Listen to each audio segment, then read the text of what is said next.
Are you very spiritual? In what sense?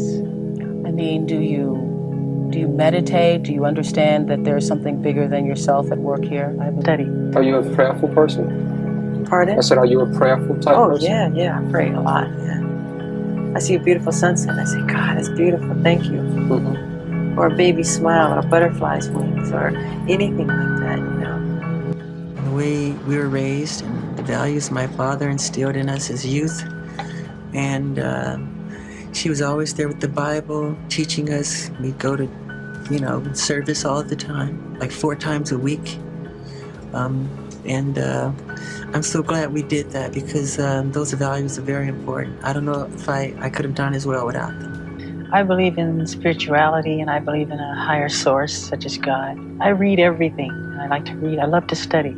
First of all, I like to thank God. First, I'd like to thank God. I would also like to thank God. First, I'd like to thank God who makes all things possible. First, I'd like to thank God who makes all things possible. The world knew as the King of Pop. Crowds screamed when he stepped onto a stage. Cameras followed him everywhere.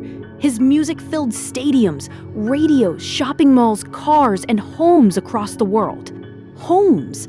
But there were parts of Michael's life the public rarely saw. Constructed, artists reconstructed. It's stupid. None of it's true. None of it's true.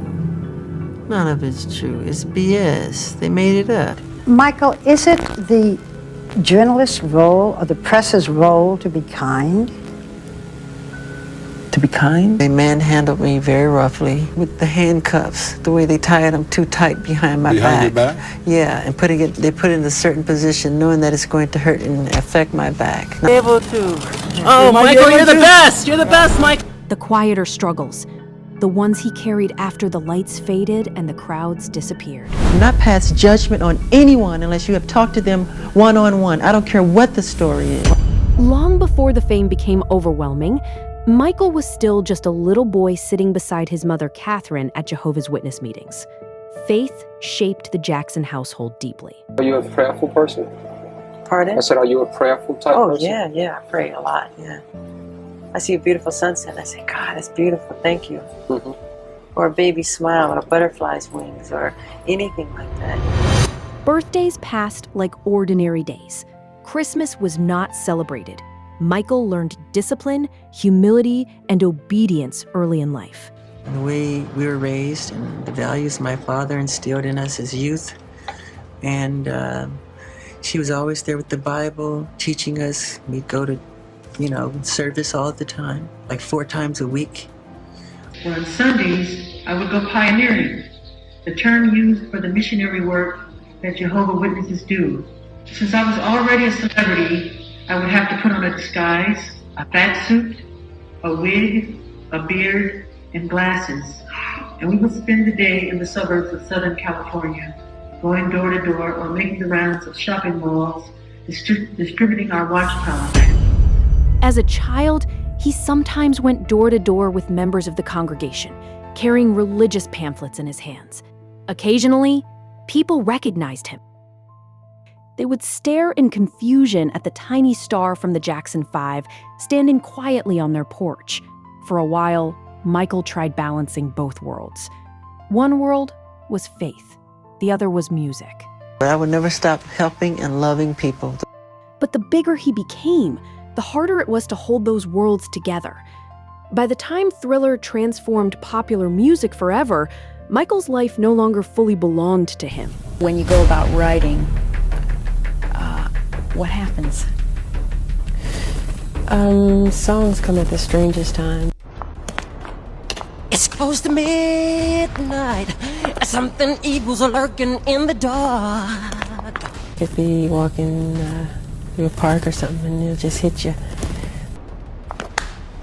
Under the moonlight, you see a sight that almost stops your heart. It's no set time that I write.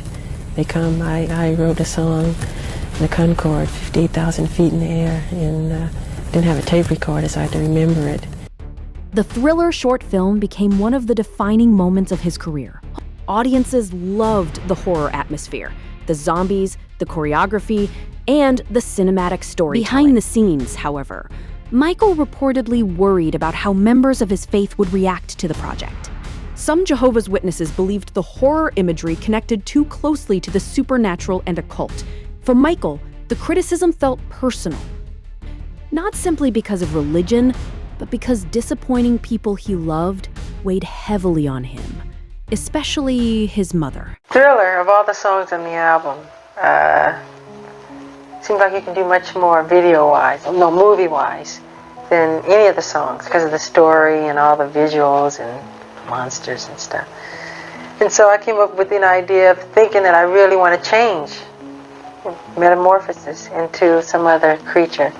I said, great, that's who we got to get. So I said, get in touch with it. And I wanted Thriller and Beat It to be a stimulant for people to make better videos or short films.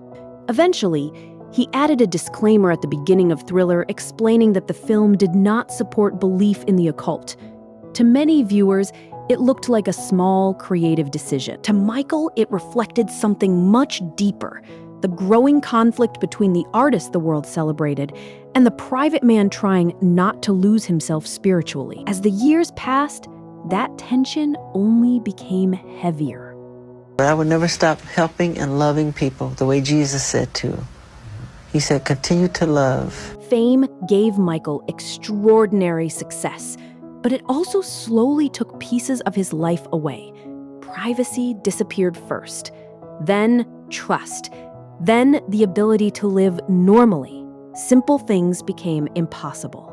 Do you want to thank Michael for a wicked week? You've been amazing, Michael! We love you!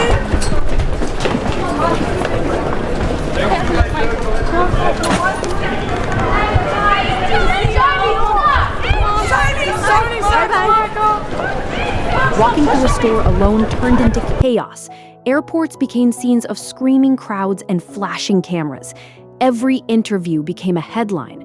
Every appearance became another public discussion.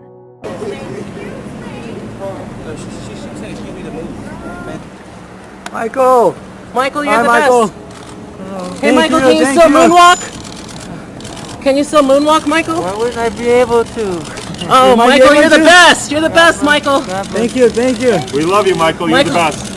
How are you, Michael? You're the best, Michael. How are you feeling? Sorry, man. Thank you, brother. Thank you so much. People talked constantly about his face, his skin, his voice, his clothes. Sometimes the jokes became cruel. Sometimes the media treated him less like a human being and more like a mystery the world wanted to dissect. Michael rarely fought back aggressively in public. Instead, he often retreated deeper into isolation. People close to him noticed how difficult sleep became. What hurt Michael most was not always public ridicule. Sometimes it was disappointment inside his own family. Sometimes it was the fear of being misunderstood. Friends often described two very different versions of Michael. There was the global superstar the world saw on stage. Then there was the quieter man offstage, shy, soft-spoken, thoughtful, and emotionally fragile.